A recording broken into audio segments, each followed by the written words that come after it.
Connecting. Okay, we are live. Good Friday to you and everybody watching. Hello, Good Friday. It's the May 12th edition of the Crypto Flight Path. Welcome.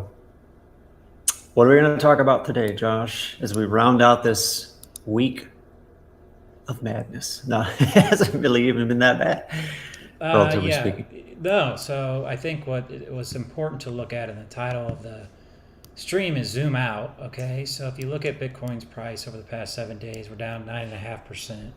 Uh, and you would think if you are on Twitter following this that the world is ending, but it is not. This is perfectly normal after we had such a big run up at the beginning of the year, and in the face of everything, we're down 10%. We've got the SEC on a warpath. We've got U.S. politicians coming out taking anti-crypto stances.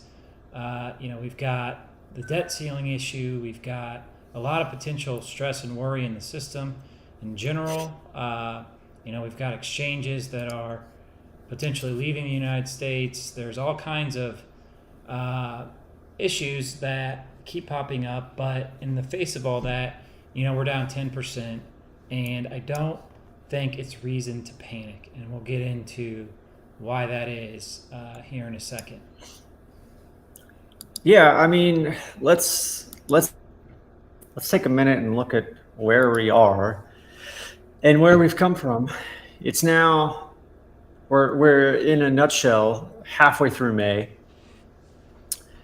We began the year in price in raw U.S. dollar terms. Bitcoin started the year substantially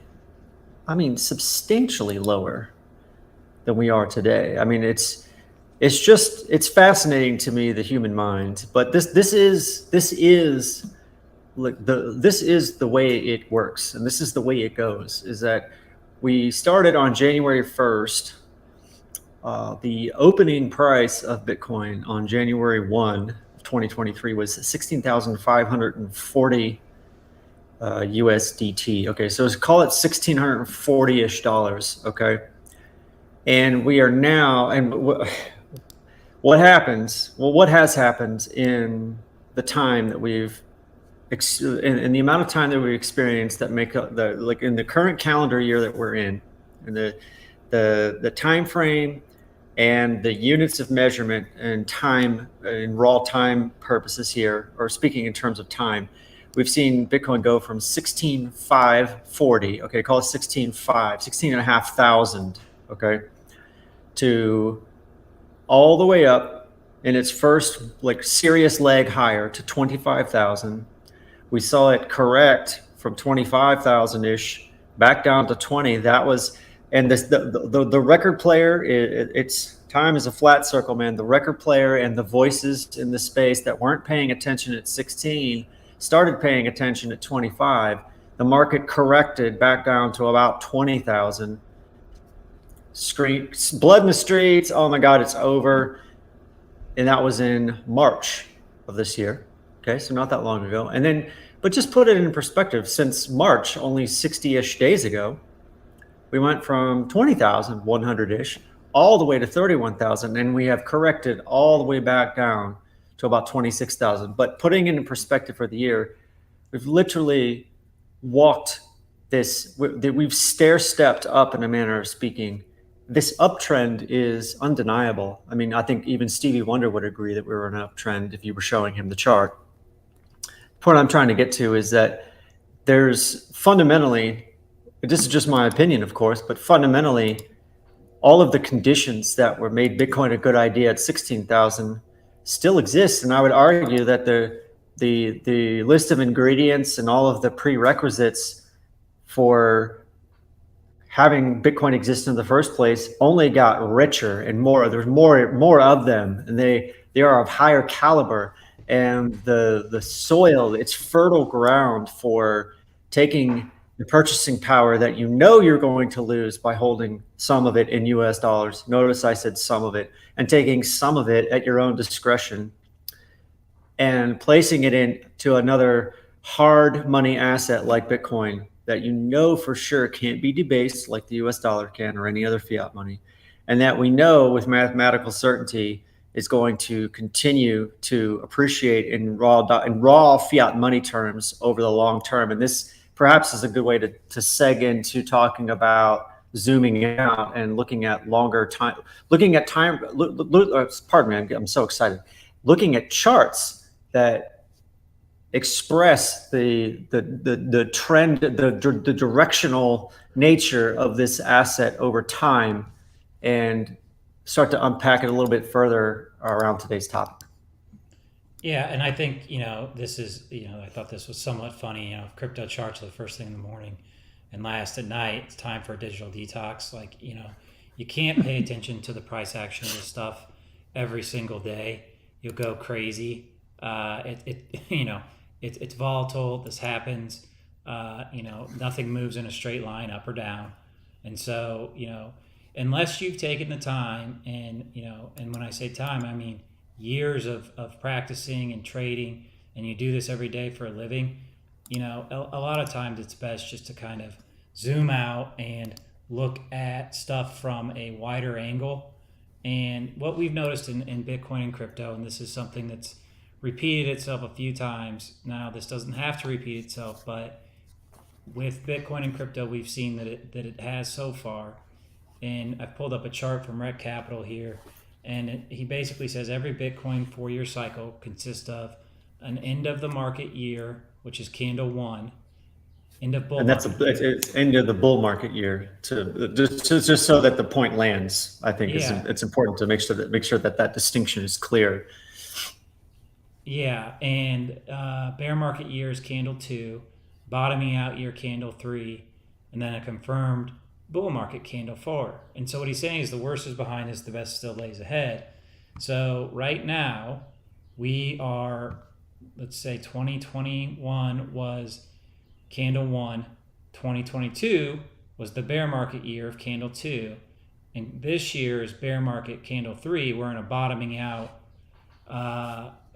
year. And so you kind of got to look at this stuff and go, all right, like, what am I really doing here when I'm investing in Bitcoin and crypto? And the majority of your gains, if you're not going to trade this stuff, are going to come in these candle 4s, okay, and candle 1s. And that's where you're going to go from all the assets that you've acquired over years 2 and 3, when this is when you should be buying and not selling in the bear markets. It's hard to do, and it goes against human nature. But all these assets you've accumulated over the past year or two, and these candle 4s and end of candle 1s are when you really realize these gains. And so this is something that I think a lot of people struggle with because they want to get rich now. And this, again, we talk about all the time. Crypto isn't necessarily about becoming wealthy. It's a big part of it, right?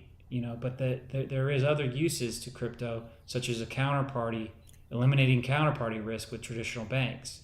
Okay, but in terms of what we're talking about today, you've got to zoom out and look at this at a yearly basis, because if you look at it day to day, week to week, month to month, you're going to go nuts. The long-term picture, like you said earlier, Ted, the fundamentals have never been stronger.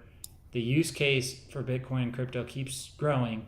They keep innovating. This isn't going away, despite what the Brad Shermans and the Gary Genslers of the world want to do or say.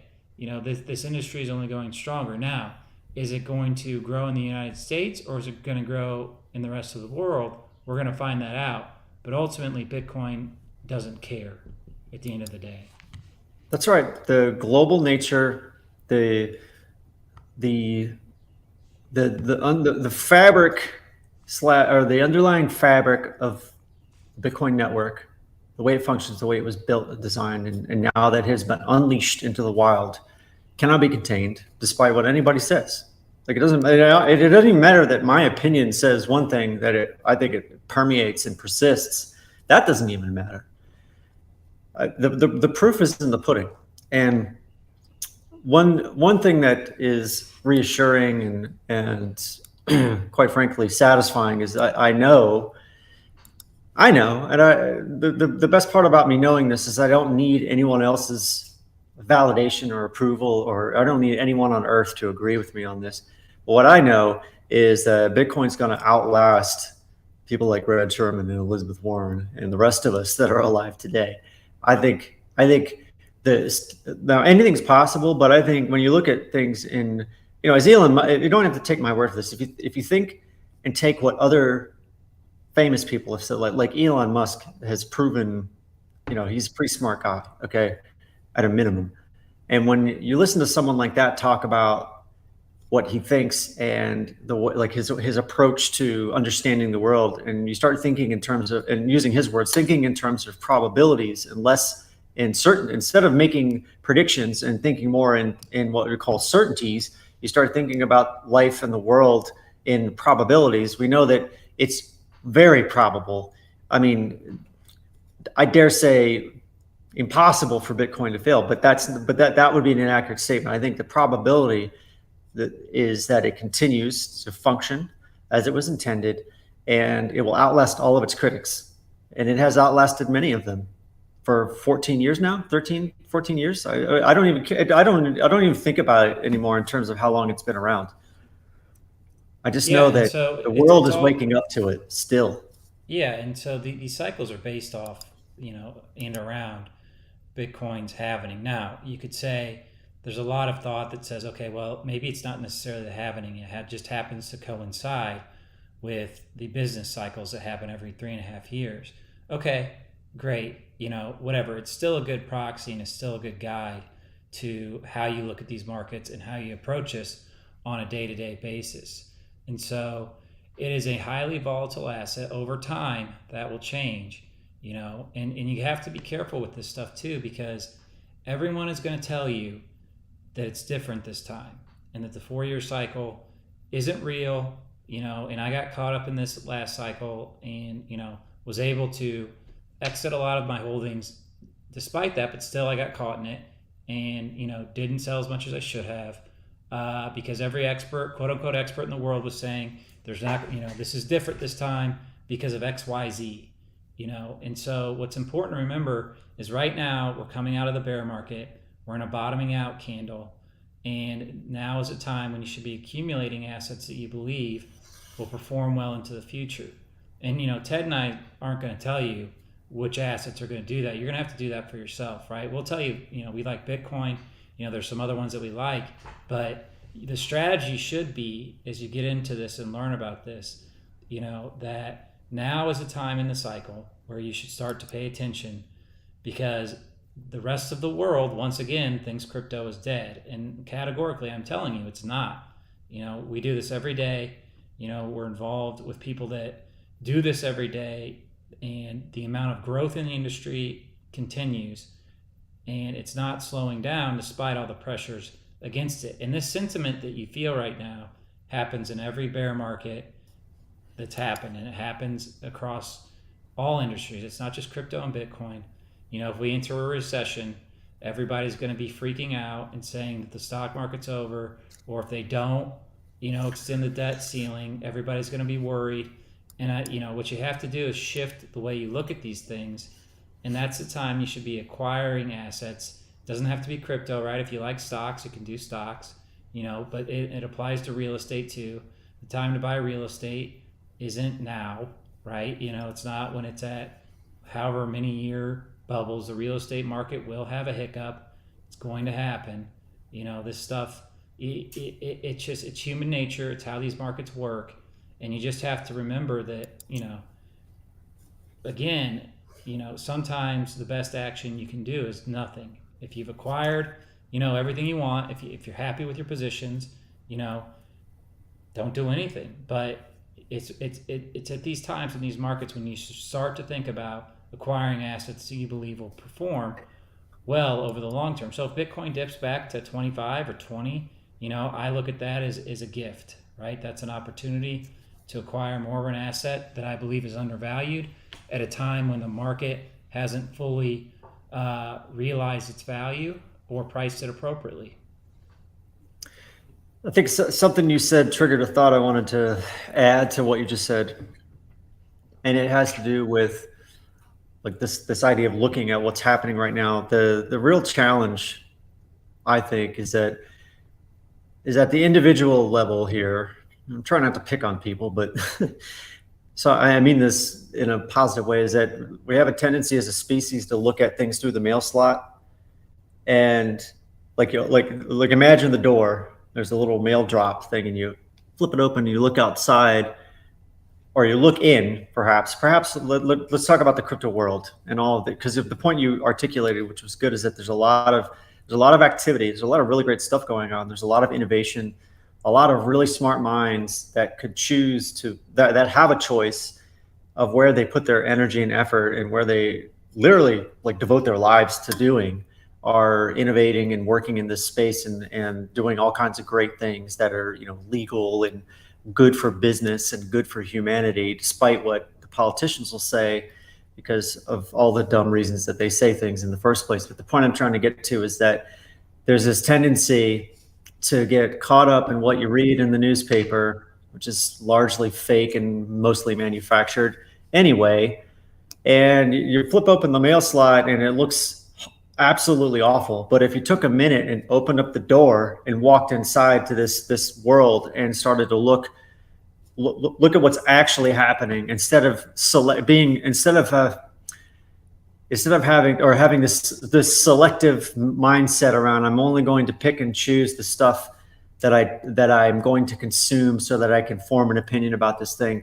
If more people, hey man, I don't think anybody's going to do this, or I don't think very many people are going to do this, or I don't think the bulk of people are going to do this, because it's just not human nature. But you take a minute, you peel back some of the layers of the onion, perhaps, or you open the door and look in and see what's actually happening, and you'll start to understand that there's a lot of really great stuff going on in this ecosystem. And I think a lot of it has to do, a lot of this misunderstanding, and the feather in the cap of the administration and all of the people in the political world.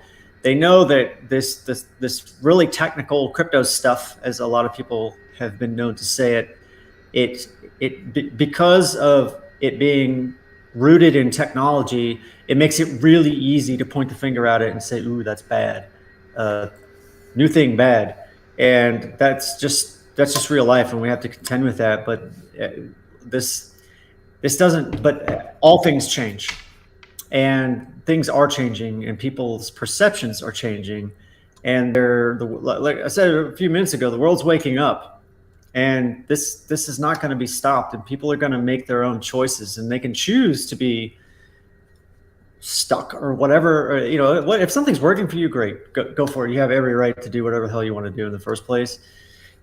I'm, I know what I'm focused on, and know that there are a lot of other people that feel the way that you and I do about this, and we just, choose to tune out the garbage for the most part. And that's kind of what I was trying to get to, is that we have this mail slot mentality of looking at these things as a species, and it makes for some really good entertainment, I guess, at the end of the day, if you're into that, like watching people lose their minds on Twitter, or these places where people have the ability to just vomit whatever opinion happens to come up at the moment, without doing any research and developing any understanding. Because but they're in this, they're doing whatever they're doing for a whole different reason. It's never really about understanding crypto, for example. They just want to do whatever they're going to do. And what I'm trying to get back on track here is that when you look at these assets, the reasons they were created, the crisis and calamity that did something really important. And this is what I'm getting down to. My point is that out of the ashes of crisis, out of the ashes of calamity, there were people that were thinking, you know what, I'm going to do something about this. I'm going to run with this idea. I'm going to create this thing, and we're going to get it out into the world. And that's what happened with Bitcoin. And that started, you know, that was the genesis moment, perhaps. Well, no, I think it's a good analogy. I mean, you have to kind of, the mail slot's a good, if you're only going to look at portion of it from what you see on the media, and you're going to just assume that it's garbage, it's for criminals, it's dead. Well, okay, if you listen to them, it shouldn't be around. We shouldn't be talking about it. They shouldn't be it shouldn't be the main agenda of major US politicians every day. I mean, in my world, things that are dead don't get talked about every goddamn day. This is something that's it's crazy because it blows your mind because we're in it all day, and it's important too for us, to zoom out and recognize, okay, look, we're just in another cycle. This is what it feels like when you had such great run-ups, and then you have a bear market, and in crypto, bear markets are 80 to 90% drops, and in the rest of the world, any market, that's game over. But that's not how it works in crypto, right? These are opportunities to start buying assets that you think will perform well over the long term. And for us, it's Bitcoin. There's other cryptos that we like too, but it's the mind shift thing is really important. You have to change the way you think about things and how you look at things. And if you look at this on a day-to-day basis, you're going to drive yourself insane. There's times that, to your point earlier, when you open Twitter, and even people in crypto, it's over, it's going to 10K, it's dead, and it's like, you got to remember, some of these people are 20-year-olds that got in the space a month ago and have no idea what they're talking about. So that's why it's really important to be careful where you get your information from. And I think that's a good segue to the next topic. And we'll kind of touch on here something that Arthur Hayes said. And he said, he's basically saying he thinks there's some forced selling by a few entities here in the U.S. The U.S. Market makers pulling out of crypto, particularly heavy on alts. So when Bitcoin sell off, altcoins or other cryptos go down. He said it might be too early to catch the knife, but some quick growing protocol token are trading as if they are failing. Fundamentals and price don't diverge forever. So he's saying essentially what we were saying earlier is that the market is mispricing some of these assets that do have great fundamentals and will be valuable in the future. So you've always got to keep that in mind. And he's got the right idea, because what you don't want to do right now, say you have $10,000 that you plan to invest into Bitcoin and crypto. You don't want to take it all right now, and we'll just go into the next segment here with, you don't want to go and buy Pepe, the meme coin that was up a week ago and is now down 75% from the all-time highs because some influencer or somebody on Twitter said it was the next Bitcoin. This is something that's really important for new people to understand. And we joke about it, we laugh about it, but these people that are influencers on Twitter and YouTube that are recommending you buy this stuff are not your friends. Okay, these people aren't here to make you money. Like they don't get on YouTube every day and pump absolute garbage because they want to help you out financially. What they do, and this is the sad truth of it, is these people have acquired this stuff long before they ever make these videos. And so when they're getting out there and tweeting and pumping videos out, and you're watching this getting all excited, they're selling you their bags. All right, they've already accumulated, and you've got to be real careful with this stuff. And it's frustrating as somebody who's in crypto and watches this every day and wants this industry to be taken seriously. I take a step back and I kind of laugh at it, and I go, well, it's no wonder people don't take it seriously. But here's the thing: there is real value being built, and there's real protocols that are being built that are going to change the world for the better over the course of the next 2 to 3 to 5 to 10 years. And the key here is to be able to differentiate the crap, which is Pepe and guac and all this stuff that we talk about and laugh about, in crypto, because the hard part is it's not funny, because there are people that did take 15, 20, 30 grand, whatever, which is probably the most of their life savings, and they did buy this stuff a week ago at the top. I'm not saying that, it's completely over for this, because there's a lot of attraction to it, but from an investment perspective, and the point of this channel is to try to help you understand some of this and help you not make these mistakes. It's down 75%, but it can go down lower. And here's another thing people don't understand. If a meme coin goes down 90%, it can still go down another 90%. right? Like Mhm. this is a concept people have a hard time with. Like, well, it's already this guy's saying I'm a buyer at 90% down. Matty Lambo. I don't know who this is. I just picked a random chart. He might be really good at this stuff. I don't know, but you know, you got to look at this. And the main point here is like you have to zoom out and realize we're in a bottoming out candle of the Bitcoin cycle. You know, there's a time and a place for this. If you're going to look at this and go, okay, we're really rocking and rolling. And when Bitcoin and crypto is really rocking and rolling, you can take some stupid risk, right? And the market will bail you out. That's not where we're at right now. We're at a point in time where we're about to enter a recession. We're probably in a recession. It may be worse than a recession. And Bitcoin and crypto are not going to act any differently than the rest of the market when the whole world is hurting. Okay, and so you've got to remember that stuff when you look at this stuff. And I wanted to be serious for a second because it, you know, people losing money is no joke, and crypto's a great place to lose money if you don't know what you're doing.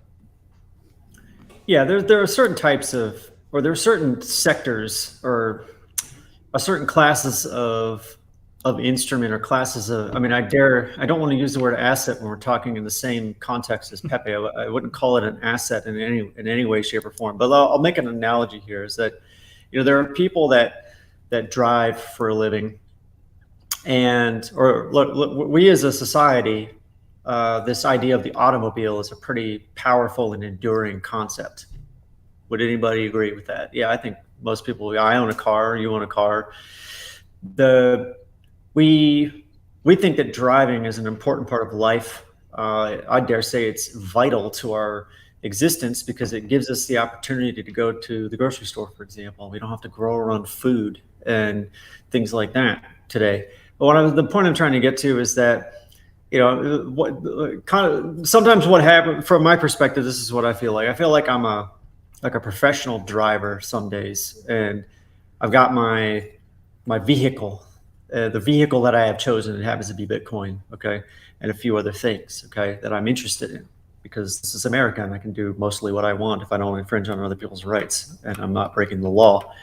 So, the point I'm trying to get to is that I'm in my vehicle and I'm on the highway, the market. I'm in the market. I'm on the highway, and yet there are some number of people that choose to be reckless. They buy a car, they do something dumb, they drive too fast, they think they know everything, they misjudge a turn and they wreck their cars and it blows up. And what happens is the news media runs over, points their cameras at the calamity. Meanwhile, there's millions of other people that are just on this highway driving sanely and existing and thriving, perhaps. But you see these cherry picked events like the car crash, and that's what it feels like some days. But at the end of the day, what happens is that the crowd loses interest in that one thing, and they get their dopamine buzz or their adrenaline spike, and then they need to go on to the next thing. So what I'm trying to communicate is that I look at this like we're talking about time frames or time horizons. I don't know which way anyway, the point I'm trying to get to is that if crypto is a highway and your vehicle of choice is something like Bitcoin, it's like you're driving a nice, well engineered, properly engineered to endure vehicle, and it will last. It will protect you in a manner of speaking. It's designed to protect purchasing power, just like a nice, big, safe car that's got a 5-star rating from the National Highway Transportation Safety Administration that rates these things. It's got a 5-star crash rating, and what we've learned is that Bitcoin and a few other things are going to outlast all of the other garbage that's on the highway that isn't well constructed. It was never intended to protect you. The Pepes of the world have one purpose and one purpose only. It is to plant the idea in people's minds that they are somehow going to get stupid rich off of a $50 or $100 investment, and they don't have to do anything. You don't have to know anything. And hey, this is, you don't have to know how the car was designed or built to operate one. Totally fine. But here we have a situation where this poorly designed instrument with built by who knows. If Pepe was a car manufacturer and they were selling cars, they'd be shut down in a second because they didn't pass the inspection and they didn't build their car to the federally mandated specification that meets all the regulations for safety and operational ability, et cetera, et cetera, et cetera. Hopefully, my analogy is driving the point home here is that you just in the same way that when you go and buy a new car, you look at things like, does it have seat belts? Does it have airbags? Does it have anti-lock brakes? Is it going to protect me from other crazies in the world that I don't have any control over? That's one way to look at crypto assets, like the real, actual crypto assets that have value and that have utility. Things like Bitcoin. I dare say Ethereum has some utility, believe it or not. Bitcoin maxis be damned in this case. The point I'm trying to get to is that, or to really just like reinforce what I'm saying here, is that we don't outlaw driving because of a statistically insignificant number of drivers that act like fools and put other people in harm's way. We make choices about the vehicles that we're going to own and operate. When we pick an Uber, I always pick the biggest vehicle. It ends up costing the most, but I want the biggest car because I want to be in the biggest car. I don't want to be the smallest car on a highway full of other really, I mean, from a probability standpoint, you're better off in the safer vehicle. And if you think about if you start with this idea of how am I going to preserve my purchasing power into the future, you have some choices in the world. You can buy stocks. You could buy stocks. I don't know. It's a great idea. Bonds. What have we seen in the last 6 months? The bond market, banks that were holding bonds. Wrong. Okay. You have choices, but you also have some responsibility. In the same way that you're held responsible for going out, and if you want to get a driver's license, you have to take a little bit of a test and demonstrate some knowledge. I'll argue you should hold yourself to a certain standard before you start speculating in crypto markets on crappily designed vehicles like Pepe that have no purpose other than to try and take your money from you. Then do yourself a favor. Learn a little bit about the different classifications and what your underlying purpose is. Like, why are you here? If you don't know why you're here in the crypto sphere, then maybe you should reevaluate life and things and maybe sit on the sideline for a little while until you learn something different or something new, perhaps. So anyway, this vehicle analogy is something that I think about a lot. And I look at this car crash, this train wreck on the screen that you're showing here, this chart, and it's absolutely been a bloodbath for anyone who got involved in the last week. What's the time frame on this chart? Yeah, no, and I think the analogy too to where the media focuses on attention is the calamities, and you can extrapolate that out to a larger picture in crypto too, because all they want to focus on is FTX and what a disaster that was, and it was a disaster, but they didn't come out and ban energy after Enron failed. Okay, this is how stupid this is. The media is not doing you any favors, and I would contend they're doing a disservice. And I would go so far as to say that right now it's all flat out propaganda anyway. So if you're looking to the media for financial well-being and advice, I would suggest you look otherwhere. And that goes for most things in life regarding these people.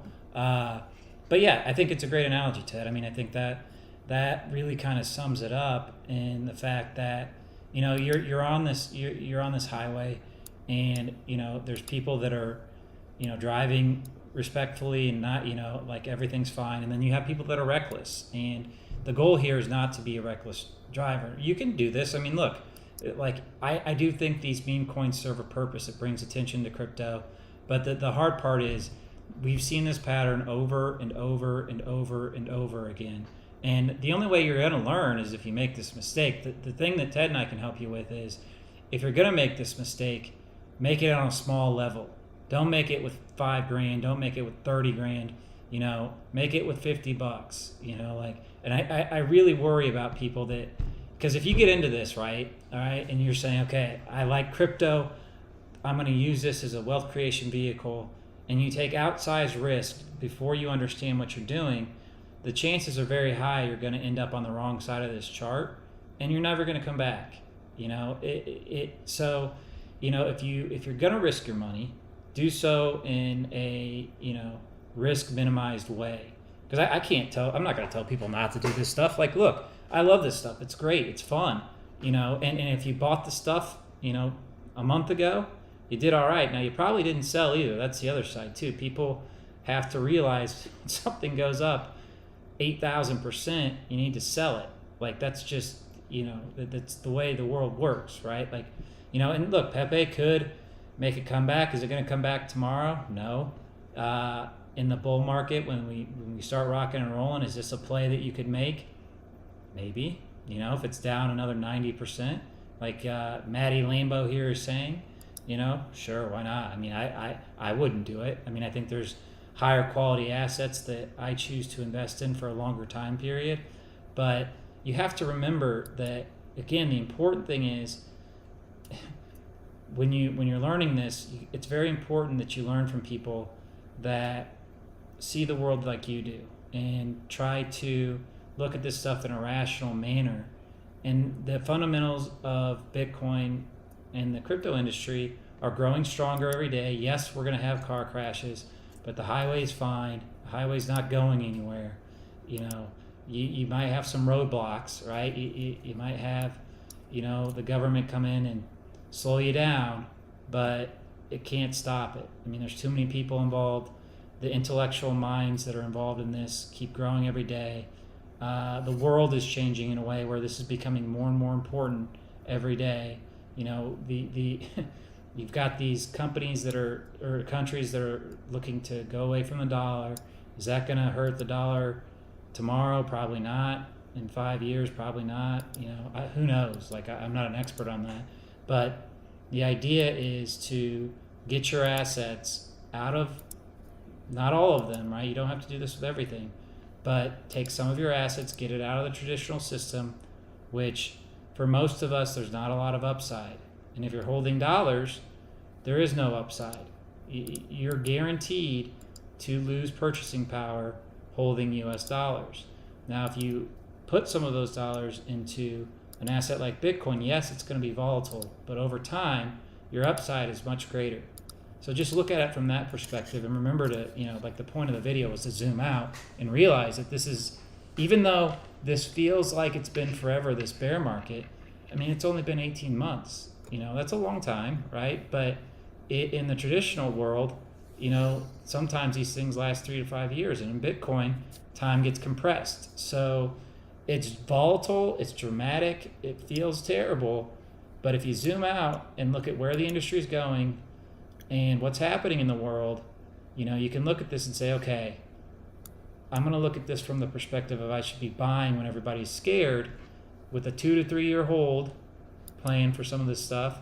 And if it runs up in the interim, takes them off the table. It's just a different way of looking at this. That's not, oh my God, I'm going to buy frog coin and become a millionaire overnight.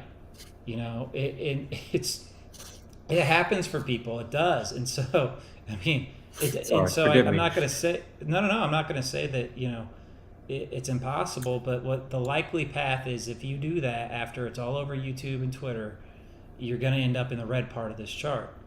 And I don't want that for anybody. Like, that's a terrible feeling, right? But that's just the way this works.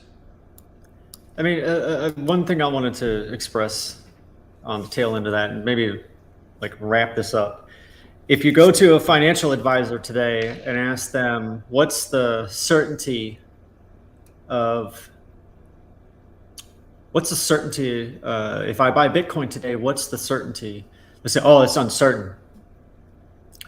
And they'll say, I probably can't recommend that to you. And it's probably because they're legally not allowed to, or there's some like policy in the corporate sense. They're not going to make money from it. Well, that's where the corporate policy comes in to enforce these things. The point I'm trying to get to is what we do know so is there uncertainty? Yes. And people don't like uncertainty, but here's something that kind of blows my mind. This is where this helped like get my butt in gear, in a manner of speaking, is that what we do, people do love certainty, and they love it when someone can look them in the face and convince them that with certainty that certain things are going to happen. What we do know with certainty, okay, and this is on the, like, remember, we talked about buying Bitcoin or holding crypto assets or other assets that are designed to protect your purchasing power. There's uncertainty there. Yes. Okay. Great. There's uncertainty there. Let's talk about the other side of the spectrum here, is that certainty, what we know with certainty will happen. And this is an even harder concept. And it's somewhat ironic, in my opinion, is that we can, with certainty, understand and know that our purchasing power in US dollar terms goes down every year. If you go to Wall Street today, last year, the year before that, the year before that, the year before that, all the way back as far as we can go, Wall Street will tell you cash is trash and that you need to be investing in S&P 500. And if you're not making the S&P 500 in return on your money, you're losing money every year. And yet this concept with certainty, the backstop of certainty that your purchasing power is eroding every day of the year, is way too much and way more difficult to understand, and doesn't grease the skids for enough. I don't know how to change this. I don't care to change it. It's just something that everyone has to learn on their own, as far as I understand. But you see what I'm saying here is that we look at Bitcoin as, oh, it's too uncertain. I can't do this. But when somebody says, well, I can tell you with certainty that your US dollars are being debased every day of the year and your purchasing power is eroding over time again and again and again and again. Like, well, I mean, but the US dollar, this is a game, end of the day. But what can you do? You can learn a few things. You can peel back the layers, open up the mail slot, shut the mail slot, open the door, walk into take a leap of faith, perhaps, and look at trying to understand what Bitcoin I'm going to pick on Bitcoin here because it is the apex of the group. Okay, it's the alpha, and it does the job that we're talking about. And I harp on this again and again, and I will not stop. And I know there's very good probability that our US dollar purchasing power is still going to be eroded again further the rest of this year into next year by design. Okay, you don't take my word for it. Do your own homework here. But to put a bow on this last point is simply, you can know with certainty that your US dollar purchasing power is being eroded.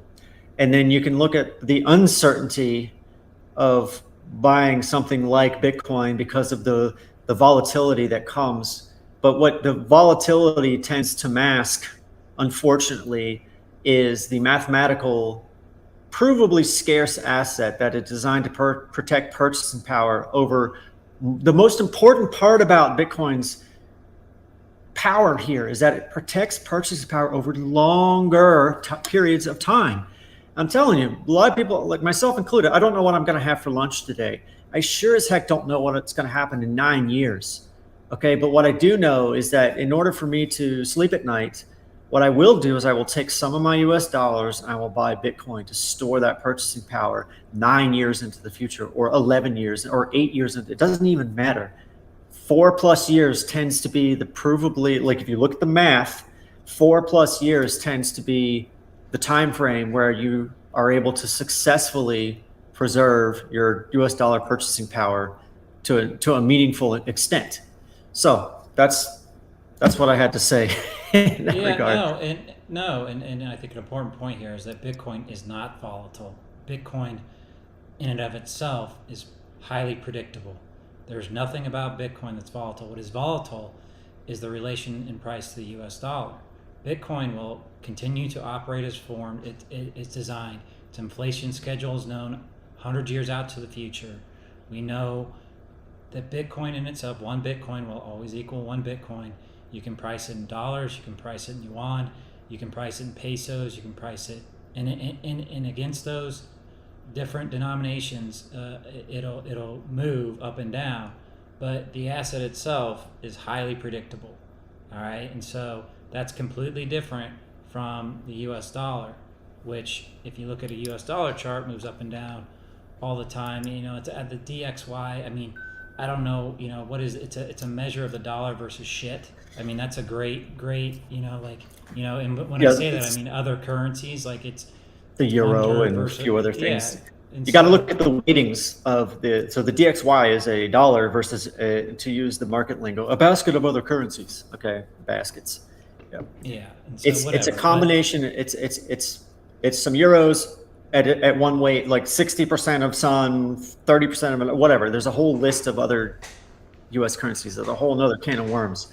But the point is well taken. Is that what's volatile more than anything else is U.S. monetary policy. Look at what they've done over the last year and the chaos that has ensued. Do I need yeah, to say anything else? no, and well, the point too is that they always move the goalposts, they change the rules. They, look, you've got Jamie Dimon coming out and saying, they should ban short selling of bank stocks. I mean, that's the canary in the coal mine. I mean, that's when, these people don't play by the same rules. They really don't. It's a different game for them. Same market, different rules, right? Bitcoin isn't like that, and there are people manipulating the Bitcoin market like they manipulate all markets. But again, in a long term, if you zoom out, it doesn't matter. If you hop in today at 50x leverage, you might get wiped out. But if you buy spot Bitcoin and hold it for 4.5, 5 years, you're going to be better off in U.S. dollar terms, most likely. I can't predict the future, but that's how it's played out so far. The point today was to remember to zoom out. Don't get too caught up in the day to day. You'll go crazy. A lot of times, I have to do this a lot. Actually, I have to put my phone down to go work out. I have to turn it off for 5 hours because it gets overwhelming, and ultimately, the stuff you see on a day to day basis doesn't matter long term. And when it comes to altcoins, this is a time to be accumulating solid projects. Do your own research, figure out what those are. There's a lot of different resources we can help point you to help you learn about that kind of stuff. And when it comes to meme coins, you know, look, I think it's great. Like, I think it's fun. I think it's exciting. But if you're new to this, just remember that what you see on the screen happens over and over and over again. If by the time you're buying it, it's all over, YouTube and Twitter, and your buddies are talking about it, it's gonna crash, right? And it doesn't mean Well, it's not done. Doesn't mean well. it, doesn't. I can't. Maybe Pepe becomes the reserve world currency in 10 years. I don't know the future, right? I It's mean, it's a if we're cultural yeah, meme. It's a cultural meme. Some people think it's racist. I think I think the world is a little crazy, but what I'm saying is that, like, there people recognize what the thing. People get the frog. People like the frog. It represents a lot of things to a lot of different people. So I don't know what's going to happen with that meme coin. I know that I'm not interested in it. I know that this is something for crypto that brings attention, and then crashes, and that gets attention, like you mentioned earlier in the car wreck example. So I think the important thing is to zoom out, try to find high quality assets, accumulate them over time, and plan to hold them for a little bit. And if you do that, I mean, it's worked very well for me in the past. That's what I do to this day. You should be all right. But you got any last words, Ted? as the people on Wall Street would say, cash is trash. We should learn what that means. And I mean, yeah, we got to use cash to pay our bills. More importantly, and most like the absolute like bottom line here is that we'd have to pay our taxes in U.S. dollars. So the demand for dollars does not go away here in the U.S. Sorry to wreck anyone's like party that we're planning to have, but if you're not getting, and this is Wall Street talking, not me. If you're not getting the S&P 500 return on your money, you're losing money. Your ice cube is melting. So think about that. Yeah, nope. I think it's important. All right, well, we'll wrap it up there for today. And as Thanks, always, everybody. do your own research. Everything that we say is for information and education and entertainment. We are not financial experts. We're not accountants. We're not lawyers. We are not meme coin experts. You should, if you enter these markets, you do so at your own risk.